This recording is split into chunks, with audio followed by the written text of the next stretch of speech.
નમસ્કાર, મંતવ્ય ન્યૂઝમાં આપનું સ્વાગત છે। મેટ્રો 10 સાથે હું છું હિનલ। તો હાલ અત્યારે એક બ્રેકિંગ ન્યૂઝ સામે આવી રહ્યા છે। તેની વાત કરવામાં આવે તો બ્રેકિંગ ન્યૂઝમાં પુત્રી ઉપર દુષ્કર્મ આચરનાર પિતાની ધરપકડ કરવામાં આવી છે। જૂનાગઢ તાલુકા પોલીસે દુષ્કર્મી પિતાની ધરપકડ કરી છે। તો 13 વર્ષની પુત્રી ઉપર તેના પિતા જ દુષ્કર્મ ગુજારતા હતા તે વિગતો સામે આવી રહી છે। પાડોશીએ પોલીસને જાણ કરતા જ કાર્યવાહી કરવામાં આવી છે। તો સગીરાને નરાધમ પિતા પાસેથી છોડાવી અને ધરપકડ કરી છે। પુત્રી ઉપર દુષ્કર્મ આચરનાર નરાધમ પિતા ઝડપાઈ ગયો છે। દુષ્કર્મનો કિસ્સો પ્રકાશમાં આવ્યો છે। જૂનાગઢ તાલુકા પોલીસે દુષ્કર્મી પિતાની ધરપકડ કરી છે। પાડોશીએ ફરિયાદ કરતા પોલીસે કાર્યવાહી કરી છે। 13 વર્ષની પુત્રી ઉપર તે દુષ્કર્મ ગુજારતો હતો તો પાડોશીએ પોલીસને જાણ કરતા જ કડક કાર્યવાહી કરવામાં આવી છે। દુષ્કર્મના કેસમાં એક પિતાની ધરપકડ થઈ છે। સગીરાને નરાધમ પિતા પાસેથી છોડાવીને પોલીસે તેની ધરપકડ કરી છે। તો પુત્રી ઉપર દુષ્કર્મ આચરનાર નરાધમ પિતા ઝડપાઈ ગયો છે। જૂનાગઢનો આ દુષ્કર્મનો કિસ્સો સામે આવી રહ્યો છે। જૂનાગઢ તાલુકા પોલીસે દુષ્કર્મી પિતાની ધરપકડ કરી છે। 13 વર્ષની સગીરા ઉપર તેના પિતા જ દુષ્કર્મ ગુજારતા હતા તે દરમિયાન પાડોશીએ પોલીસને જાણ કરતા પોલીસે કડક કાર્યવાહી કરી છે। આ નરાધમ પિતાને પકડી પાડ્યો છે। પાડોશીએ પોલીસને જાણ કરતા જ પિતાને પોલીસે પકડી પાડ્યો છે। તો સગીરાને નરાધમ પિતા પાસેથી છોડાવીને તેની ધરપકડ કરી છે। જૂનાગઢ ખાતેથી દુષ્કર્મનો કિસ્સો સામે આવ્યો છે જેમાં પોતાની જ પુત્રી ઉપર દુષ્કર્મ આચરનાર નરાધમ પિતાની ધરપકડ કરવામાં આવી છે। તાલુકા પોલીસે કડક કાર્યવાહી હાથ ધરી છે। અહીં 13 વર્ષની પુત્રી ઉપર તે દુષ્કર્મ ગુજારતો હતો તો પાડોશીએ ફરિયાદ કરતાની સાથે જ પોલીસને જાણ થતા પોલીસે કડક કાર્યવાહી હાથ ધરી છે।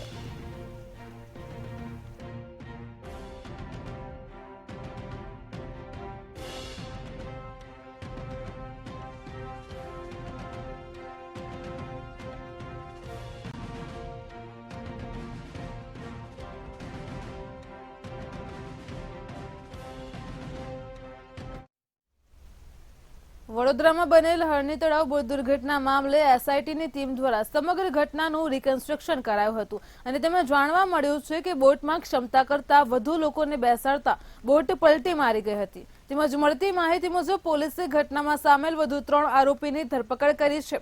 તો પકડાયેલ આરોપી વત્સલ શાહ કોટિયા પ્રોજેક્ટમાં 10%નો ભાગીદાર હતો જ્યારે નૂતન શાહ અને વૈશાખી શાહ કોટિયા પ્રોજેક્ટમાં 5% ભાગીદારી ધરાવતા હતા।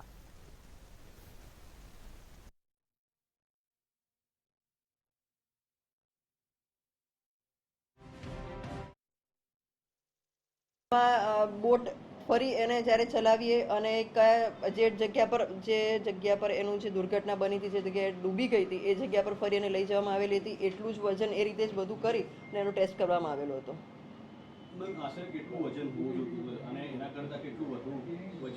એ એફએસએલ નો રિપોર્ટ આવશે ત્યારે જ ખ્યાલ આવશે કે બોયન્સી ટેસ્ટમાં બોટ પાસ થયેલી છે કે નહીં।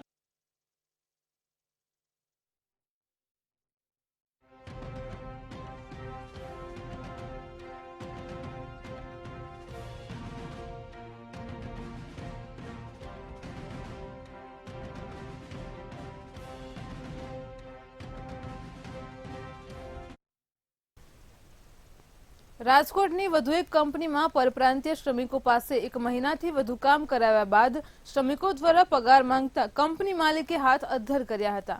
છેલ્લા ઘણા દિવસોથી શ્રમિકોનું ભોજન પાણી પણ કરાયું બંધ હતું તેવી વિગતો સામે આવી રહી છે। તો કંપનીના માલિકો દ્વારા શ્રમિકોને રઝળતી હાલતમાં છોડી દેવાતા મીડિયાના માધ્યમથી શ્રમિકોએ અહીં મદદની ગુહાર લગાવી છે।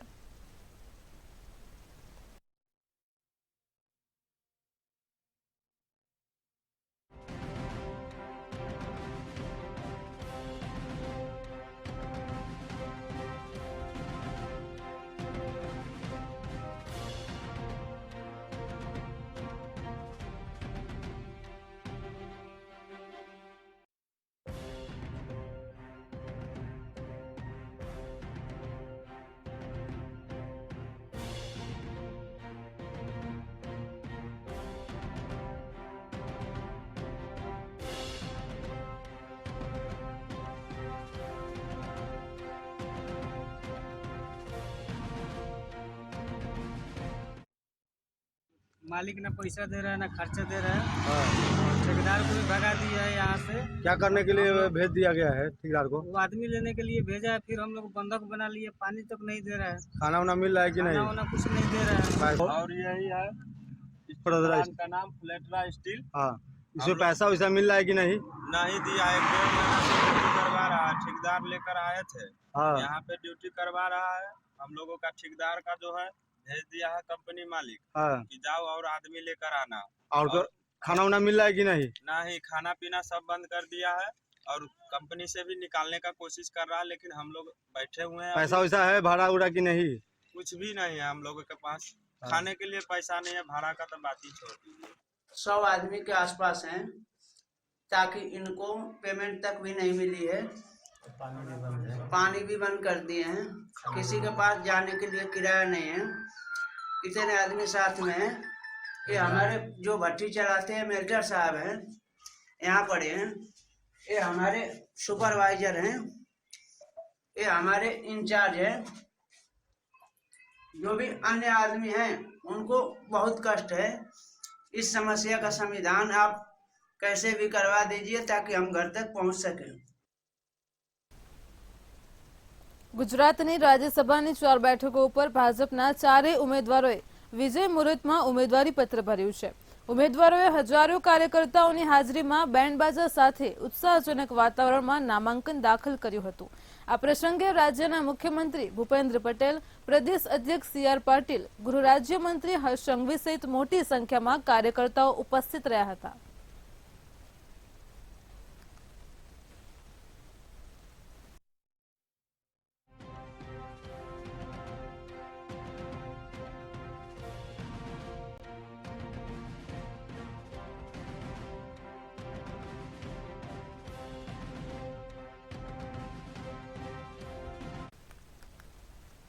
જૂની પેન્શન યોજના સહિતની માંગ સાથે ઓલપાડ તલાટી મંડળે તાલુકા વિકાસ અધિકારીને આવેદનપત્ર આપ્યું છે।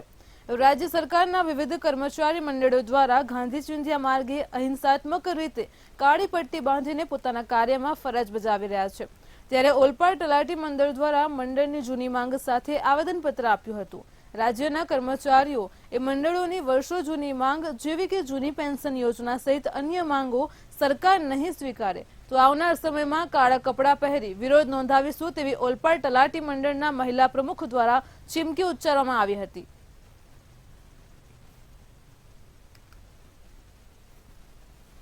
ઘણા વખતથી અમારું કર્મચારી મંડળ જે છે તે ગુજરાત રાજ્યમાં જૂની પેન્શન યોજનાની માંગ કરતું હતું અને એ બાબતે ઉપલી કક્ષાએ મંત્રીઓ સાથે પણ ચર્ચા વિચારણાઓ થઈ હતી, પણ આજ દિન સુધી અમારા કર્મચારી મંડળનો આજ સુધી આ ઉકેલ ન આવતા અમારા ગુજરાત રાજ્ય કર્મચારી મંડળ દ્વારા આંદોલનના જે કાર્યક્રમો નક્કી થયા છે તે અંતર્ગત ગઈકાલે 14 તારીખે અમારે કાળી પટ્ટી ધારણ કરી હતી અમે દરેક કર્મચારી મિત્રોએ, તથા આજે 15 તારીખે કાળી પટ્ટી ધારણ કરીને અમારે તાલુકા પંચાયત કચેરીના વડા એટલે કે અમારા તાલુકા વિકાસ અધિકારી સાહેબને અમે આ બાબતે આવેદન પત્ર આપ્યું છે।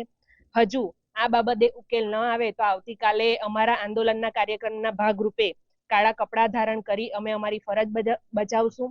તલાટી મંડળ દ્વારા જે કર્મચારીઓને ચુનાવ ખાસ કરીને જૂની પેન્શન યોજના અને ફિક્સ પગાર અને જે નવી જ્ઞાન સહાયક જે કરાર આધારિત સરકારે પદ્ધતિ દાખલ કરી છે તેના મૂળ પ્રશ્ન નિવારણ માટે આજે આવેદન આપવામાં આવ્યું છે।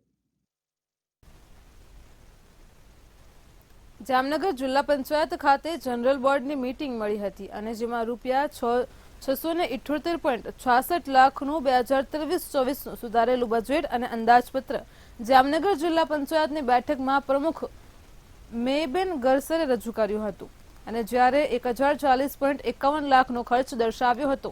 જિલ્લા પંચાયતના પૂર્વ પ્રમુખ સહિતના ભાજપના 6 સભ્યો અને વિપક્ષના 1 સભ્ય ગેરહાજર રહેતા મીટિંગ થોડો સમય માટે મોડી શરૂ થઈ હતી અને ત્યારે વિપક્ષી સભ્યોએ અમને વહેલું બજેટ મળતું નથી તે ફરિયાદ પણ કરી હતી।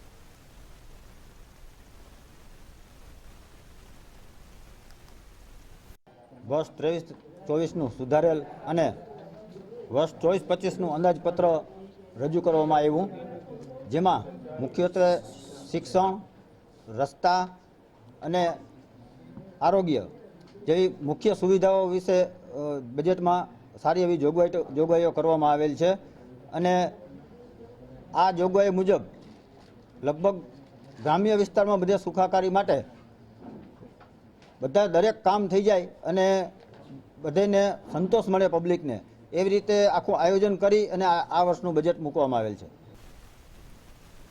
સુરતમાં લોકલ વોકલ બિઝનેસ ગ્રુપ દ્વારા 17 અને 18મી ફેબ્રુઆરીના રોજ બિગોસ પ્રેઝન્ટ એક્સપો કાર્નિવલ 2024નું આયોજન કરવામાં આવ્યું છે. તો આ બિઝનેસ એક્સપોમાં jewellery, automobile, travelling, solar, printing, IT જેવી કેટેગરીના બિઝનેસના કુલ મળીને 155 જેટલા સ્ટોલ હશે.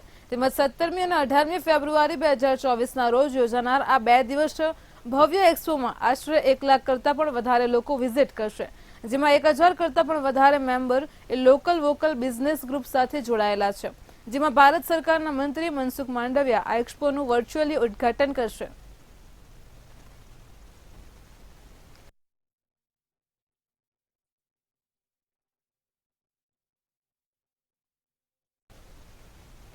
સુરતમાં અકસ્માતનો બનાવ સામે આવ્યો છે, જેમાં ધોરણ 10માં અભ્યાસ કરતો કિશોર એ સ્કૂટી લઈને ટ્યુશન જઈ રહ્યો હતો. ટ્યુશન જતી વેળાએ ટ્રકની અડફેટે આવતા તેનું ઘટના સ્થળે જ મોત નીપજ્યું છે. તો લોકોએ ટ્રક ચાલકને પકડીને પોલીસના હવાલે કર્યો છે. ત્યારે આ મામલે પોલીસ દ્વારા વધુ તપાસ હાથ ધરવામાં આવી છે.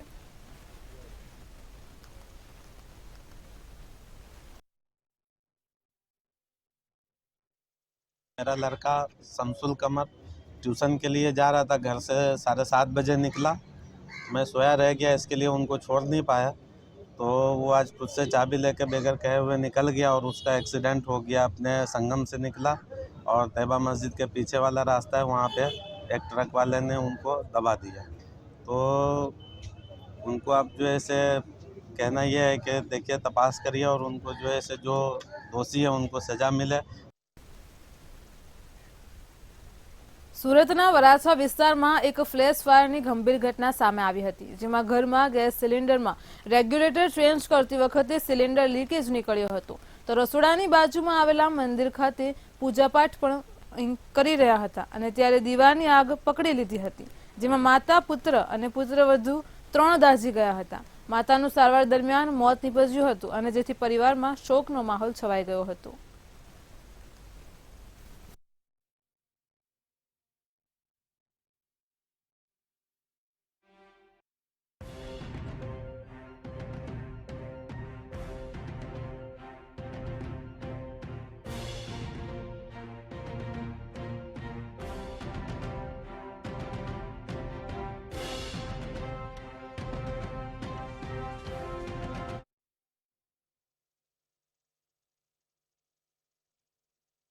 સવારે બોટલ ચેન્જ કરતા એના સન છે અંકિતભાઈ, એ બોટલ ચેન્જ કરતા હતા અને અમારા જે મોટા બા છે કમુબેન, કમળાબેન, તેને દીવાબત્તી કરતા હતા અને બોટલ કંઈક લીકેજ છે એટલે તેના હિસાબે આગ લાગી ગઈ અને આગમાં 3 જણા એટલે અંકિતભાઈ અને એના વાઈફ અને અમારા જે મોટા બા છે કમળાબેન, એ ત્રણેય આગની અસર થઈ ગઈ.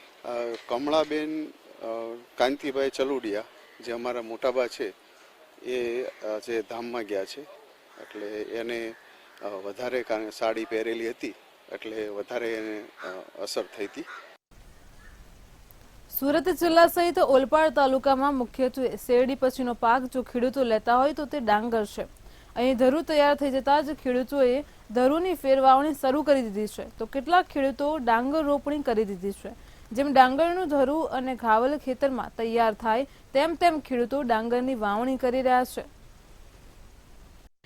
ઓલપાડ તાલુકામાં ઉકાઈ જળાશયને લઈ અને બારમાસી કેનાલ દ્વારા પિયતની સગવડ થઈ હોવાથી અન્ય ઋતુ કરતા ઉનાળુ ઋતુમાં ઉત્પાદન વધારે આવવાથી ઉનાળુ ડાંગરની ખેતી લોકપ્રિય બની છે. જેના ભાગરૂપે હાલ ઓલપાડ સહિત સુરત જિલ્લાના વિવિધ તાલુકા પંથકમાં ડાંગરની વાવણી પૂરજોશમાં ચાલી રહી છે, જેમાં સુરત જિલ્લો અને નવસારીમાં લગભગ 80,000 એકરથી પણ વધારેનું વાવેતર થવાની સંભાવના છે.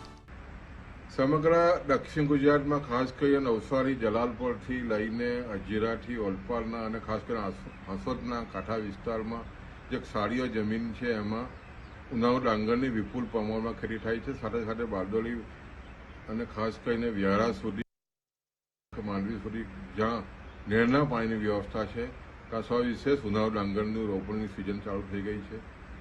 ખાસ કરીને ઉનાળુ ડાંગરની વાત કરીએ તો હાલમાં લગભગ સુરત જિલ્લો અને નવસારીમાં લગભગ 80,000 એકરથી પણ વધારેનું વાવેતર થવાની સંભાવના છે. અને ખાસ કરીને ઉનાળુ જે ડાંગર છે એ ઉત્પાદન પણ ખેડૂતોને સારું થતું હોય છે. સ્વાભાવિક છે ખેડૂતો એ તરફનું આકર્ષણ છે. ઉનાળુ ડાંગરની વાવણી અગાઉ ડાંગરનું ધરુની વાવણી કર્યા બાદ ધરુ વાવણી લાયક થયા બાદ ખેતરને વાવણી લાયક બનાવી અને કેનાલ તેમજ ખાડીમાંથી ખેતરમાં પાણી ભરી બળદ અને ટ્રેક્ટર દ્વારા ધાવલની પ્રક્રિયા કરી અને સાફ સફાઈ કરી તૈયાર કરેલ ડાંગરના ધરુની વાવણી કરવામાં આવે છે. ત્યારે 2000 થી 3000 હેક્ટર જમીનમાં ડાંગરનું વાવેતર 7 થી 8000 હેક્ટરથી પણ વધુ વાવેતર થાય છે. ખેડૂતોને ડાંગરમાં સારું એવું ઉત્પાદન મળે છે અને યોગ્ય માવજતને લઈ રોગ જીવાતનો ઉપદ્રવ ઓછો જોવા મળે છે. દક્ષિણ ગુજરાતની અંદર સરેરાશ વાવેતર ડાંગર અને શેરડી પાકનું થતું હોય છે. એની અંદર સુરત જિલ્લાની અંદર ઓલપાડ તાલુકાની અંદર આજ રોજ 2000 થી 3000 હેક્ટર જમીનમાં ડાંગરનું વાવેતર ચાલુ થઈ ગયેલું છે અને સરેરાશ વાર્ષિક ડાંગરનું વાવેતર 7 થી 8000 અને 10,000 આસપાસ વાવેતર હેક્ટરમાં થાય છે. દક્ષિણ ગુજરાતમાં નવસારી, જલાલપુરથી લઈ હજીરા, ઓલપાડ, હાસોટ, બારડોલી, વ્યારા સુધીના વિસ્તારોમાં ખેડૂતો જમીનમાં ઉનાળુ ડાંગરની ખેતી કરતા હોય છે. ત્યારે નહેરના પાણીને કારણે હાલમાં ખેડૂતો ડાંગરની રોપણીમાં જોતરાઈ ચૂક્યા છે. ત્યારે ખેડૂતો ડાંગરનો પાક સારો થાય અને પોષણક્ષમ ભાવ મળી રહે તેવી આશા પણ રાખી રહ્યા છે. જૂનાગઢ મહાનગરપાલિકાનું વર્ષ 2024-25નું બજેટ એ જનરલ બોર્ડમાં રજૂ કરવામાં આવ્યું હતું, જેમાં અનેક યોજનાઓનો સમાવેશ પણ કરવામાં આવ્યો છે. અંદાજિત 937.4 કરોડનું બજેટ રજૂ કરવામાં આવ્યું છે. જ્યારે વિપક્ષે આ બજેટમાં દર વર્ષે એકને એક કામો રિપીટ કરી અને લોકોને ગેરમાર્ગે દોરી રહ્યા હોવાના આક્ષેપો પણ કર્યા છે.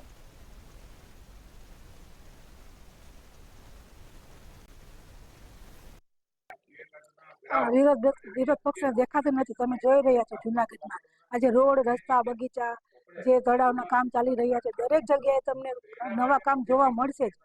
3-4 વર્ષ પહેલા તમે જો જુનાગઢના આજનું જુનાગઢ તો તમને ખબર પડી જશે કે આજે દરેક જગ્યાએ સુવિધાઓ લોકોને ઉપલબ્ધ થઈ રહી છે અને લોકોને વધુમાં વધુ સગવડ પડે એવા જ અમારા પ્રયત્નો છે. લોકોને કોઈ મુશ્કેલી પડે એમના માટે અમે નથી બેઠા, પરંતુ લોકોને સગવડ આપવા માટે જ અમે આજ બેઠા હોઈએ છીએ અને લોકોને પરવડે, લોકોને સારી સગવડ મળી રહે એમના માટે જ અમે આ બજેટની જોગવાઈ કરીએ છીએ. જે છે એ પણ ભંગાર છે. સિટી બસ સર્વિસ જોઈ તો સિટી બસ સેવા પણ જે જૂની હતી બંધ થઈ ગઈ. નવી બસો કેટલા સમયથી વાતું છે, હજી સુધી લોકોને સુવિધા મળી નથી. એક ને એક જોગવાઈમાં જોઈ શકીએ આપણે વિલિંગ્ટન ડેમ, રેલવે ઓવરબ્રિજ, પછી રમત ગમતના સાધનો, પછી બ્યુટિફિકેશન ના કામો, ભવનાથથી માંડીને અલગ અલગ સર્કલો, બાગ બગીચા, આવા ઘણા બધા, અને સિટી બસ થી માંડીને કેટલી 30-40 બસો નવી જે લેવાની છે અને ઘણા બધા એવા કામો છે કે જે બજેટમાં દર વખતે રિપીટ કરવા પર થતા નથી. આજે 10 વર્ષ થઈ ગયા પણ બજેટમાં અમને લેખિત જવાબ આપેલો છે કે આ કામો પ્રગતિમાં છે. એટલે આ કામો હજી સુધી લોકોના થયા નથી. હરણી તળાવ બોટ દુર્ઘટના બાદ વડોદરા શહેર શાળા સંચાલક મંડળ કાર્યરત થયું હતું. તો શાળા સંચાલક મંડળ દ્વારા જિલ્લાની તમામ ગ્રાન્ટેડ તેમજ નોન ગ્રાન્ટેડ શાળા સંચાલકો માટે એક માર્ગદર્શિકા બહાર પાડવામાં આવી છે, જેમાં બાળકો, શિક્ષકો અને કર્મચારીઓની સલામતી માટે જરૂરી સૂચનો આપવામાં આવી રહ્યા છે. સ્ટેબિલિટી સર્ટી અને શાળાના ટ્રાન્સપોર્ટેશનના વાહનો માટે પણ આરટીઓના નિયમોનું પાલન કરવા માટે કહેવામાં આવ્યું છે. તેમજ ખાનગી વાહનોમાં મોકલવામાં આવતા બાળકોની જવાબદારી વાલીઓ માથે ઢોળી દેવામાં આવી છે.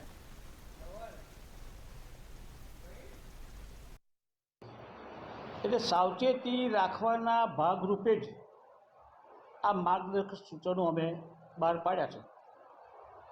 આ સૂચનો છે એ કમ્પલસરી નથી. કઈ સ્કૂલે અમલ કરવો, કઈ સ્કૂલે ન કરવો, એનો કેવી રીતે અમલ કરવો, એ દરેક સ્કૂલની વિવેક બુદ્ધિ ઉપર છોડ્યું છે. છેલ્લા સેન્ટેન્સમાં મેં લખ્યું જ છે કે આનો દરેક શાળા સંચાલકે, આચાર્ય પોતાની વિવેક બુદ્ધિ પ્રમાણે એનો ઉપયોગ કરવો. હકીકત એ છે કે મોડા જાગ્યા છે, પણ જાગ્યા ત્યાંથી સવાર. અમારી એક જ માંગ છે કે તમારી જે કમિટી બનાવો એનામાં વડોદરાના વાલી મંડળને સ્થાન આપવામાં આવે, કારણ કે અમારી પાસે જે વાલીઓ બધા જે બધી સ્કૂલના વાલીઓ અમારી પાસે છે, એ સ્કૂલના વાલીઓ છોકરાઓને લેવા મૂકવા જતા હોય છે, એટલે એવામાં અમારી પાસે પૂરી પારદર્શક એકદમ પ્રૂફ સાથે હોય છે અમારી પાસે કે સ્કૂલમાં શું તકલીફ ચાલી રહી છે, કયા પ્રોબ્લેમ ચાલી રહ્યા છે, તો અમે શાળા સંચાલકોને પણ કહી શકીએ છીએ. પણ તમે તમારી સામે કમિટી બનાવો અને તમે તમારા કાગળ પર જ ખાલી ચાલવાના હોય તો આનામાં પણ આવનારા દિવસોમાં મોટી દુર્ઘટના સર્જાય તો એનામાં પછી જવાબદારી કોણ લેશે? રાજકોટના રામનાથપરામાં મનપા આરોગ્ય વિભાગની ટીમે ચોકલેટનો જથ્થો ઝડપી પાડ્યો છે, જેમાં ચોકલેટમાં કોઈપણ જાતના બ્રાન્ડનો ઉલ્લેખ કરાયો નથી. તો આ રામનાથપરા 1માં આવેલ લક્ષ્મી સ્ટોર્સ નામની દુકાનમાંથી ચોકલેટ મળી આવતા દુકાનને સીઝ કરવામાં આવી હતી. ત્યારે FSSAIના નિયમોનું ઉલ્લંઘન કરતી અનેક પ્રોડક્ટ આરોગ્ય વિભાગે ઝડપી પાડી છે. આ ચોકલેટને લઈને અનેક સવાલો ઉઠી રહ્યા છે.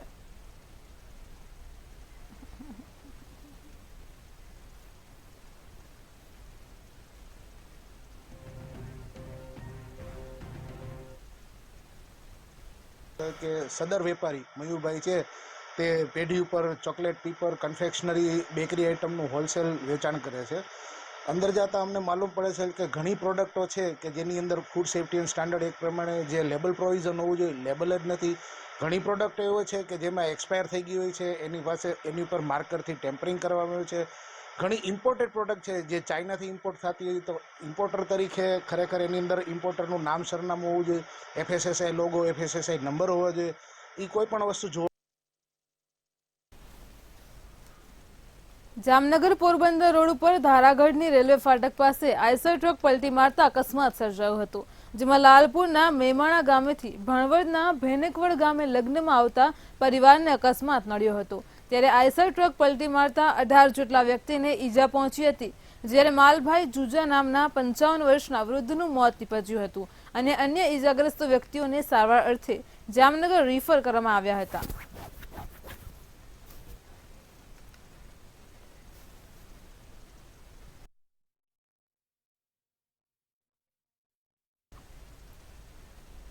અમદાવાદ રાજકોટ હાઈવે ઉપર બગોદરા ગામે ગટરના ગંદા પાણીની સમસ્યાથી લોકો પરેશાન થઈ રહ્યા છે. છેલ્લા 6 મહિનાથી આ સમસ્યાથી બગોદરા હાઈવે ઉપર રાહદારી અને વાહન ચાલકોને મુશ્કેલીનો સામનો કરવો પડે છે. તો સ્થાનિકો દ્વારા વારંવાર રજૂઆત કરવા છતાં તંત્ર કોઈ કડક પગલાં લીધા નથી. તો ત્યારે તંત્ર દ્વારા તાત્કાલિક નિકાલ લાવવામાં આવે તે માંગ કરવામાં આવી છે.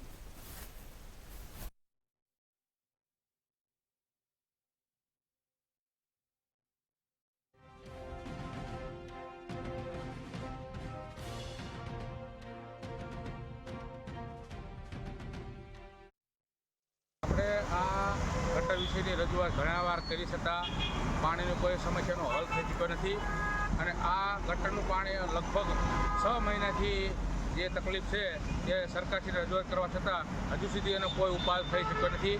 તો સરકારશ્રીને અમારી એવી રજૂઆત છે કે આ પાણીનો હલ થાય, એટલા માટે કોઈ પણ રાહદારીનો અથવા વાહન ચાલકોને કોઈ જાતનું નુકસાન ના થાય એટલે અમે સરકારશ્રીને રજૂઆત કરીએ છીએ કે આ પાણીનો પ્રશ્ન હલ થાય. તો આની તંત્ર કોઈ ધ્યાન આપતું નથી, એટલે અમારી તંત્રને નમ્ર વિનંતી છે કે કોઈ મોટો ભયંકર અકસ્માત થાય એ પહેલાં આ રસ્તાની કોઈ મરમ્મત કરવાની હોય કે પાણીના ગટરની નિકાલ કરવાની કાયમી કોઈ સમસ્યા છે, જો એનો નિકાલ કરવામાં આવે તો અમારા ગામની અંદર કદાચ જે કોઈ મોટી અકસ્માતની ઘટના બનવાની છે એ ના બને અને આ ઘટનાની અંદર કોઈ ભોગ ના બને અને ગ્રામજનોને કોઈ સારો વ્યવસ્થા આની મળી જાય એના માટે અમે તંત્રને વિનંતી કરીએ છીએ. વડોદરા શહેરના વિવિધ પોલીસ મથકોમાં 21 જેટલા ગુનાઓમાં સંડોવાયેલા કુખ્યાત વોન્ટેડ બુટલેગર ઝડપાયા છે. છેલ્લા 1 મહિનાથી વોન્ટેડ રહેલા બુટલેગર કમલ ઉર્ફે કમુ સિંધીને બાતમીના આધારે ઝડપી પાડ્યો હતો. બુટલેગર કમલ તોલાણી શહેરના વિવિધ પોલીસ મથકોમાં કુલ 21 જેટલા પ્રોહિબિશનના ગુનાઓમાં સંડોવાયેલો હતો. તો પોલીસ સ્ટેશનના ગુનામાં તેની ધરપકડ કરીને બાપોદ પોલીસને હવાલે કર્યો હતો.